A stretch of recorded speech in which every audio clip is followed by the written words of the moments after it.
Welcome back to news night. ഇപ്പോൾ കിട്ടിയ വാർത്തയിലേക്ക്. സംസ്ഥാനത്ത് പോലീസ് തലപ്പത്ത് അഴിച്ചുപണി. എം.ആർ. അജിത് കുമാർ ബറ്റാലിയൻ ചുമതലയിൽ തുടരും. അജിത് കുമാറിനെ എക്സൈസ് കമ്മീഷണറായി നിയമിച്ച ഉത്തരവ് റദ്ദാക്കി. ബൽറാം കുമാർ ഉപാധ്യായ ജയിൽ മേധാവിയായി തുടരും.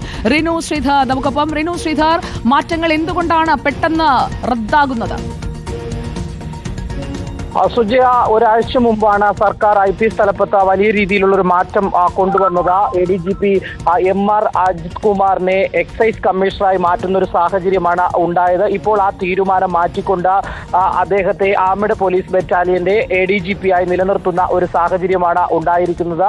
അതുപോലെ തന്നെ ബൽറാം കുമാർ ഉപാധ്യായായിരുന്നു ജയിൽ മേധാവി. അദ്ദേഹത്തെ മാറ്റുന്ന ഒരു സാഹചര്യം ഉണ്ടായിരുന്നു. KEPA തലപ്പത്തേക്കാണ് മാറ്റിയത്. ഇപ്പോൾ അദ്ദേഹത്തെ തിരിച്ച് ഈ ജയിൽ വകുപ്പിന്റെ മേധാവിയായി തന്നെ തുടരുവാൻ വേണ്ടി നിർദ്ദേശം നൽകിയിരിക്കുന്നു, അല്ലെങ്കിൽ ആ ഉത്തരവ് പുറപ്പെടുവിച്ചിരിക്കുന്നു എന്നുള്ളതാണ് നമുക്ക് മുഖ്യമന്ത്രിയുടെ ഓഫീസിൽ നിന്ന് ലഭിക്കുന്ന ട്രാൻസ്ഫർ ഓർഡറിൽ നിന്ന് മനസ്സിലാക്കുന്നത്. അതുപോലെ തന്നെ മഹിപാൽ യാദവ്, അദ്ദേഹമായിരുന്നു നേരത്തെ എക്സൈസ് കമ്മീഷണറായി ചുമതല വഹിച്ചിരുന്നത്. അദ്ദേഹത്തെ തിരികെ എക്സൈസ് കമ്മീഷണറിന്റെ കസേരയിലേക്ക് ഉത്തരവ് പുറപ്പെടുവിച്ചിരിക്കുന്നു, തിരികെ എത്തുവാൻ വേണ്ടി ആവശ്യപ്പെട്ടിരിക്കുന്നു എന്നുള്ളതാണ്. അതുപോലെ തന്നെ K. സേതുരാമനെയും അദ്ദേഹത്തിനെയും മാറ്റിയിട്ടുണ്ട്. Inspector general of police director Kerala police armed ബറ്റാലിയന്റെ ചുമതലയിലേക്ക് മാറ്റിയിരിക്കുന്നു.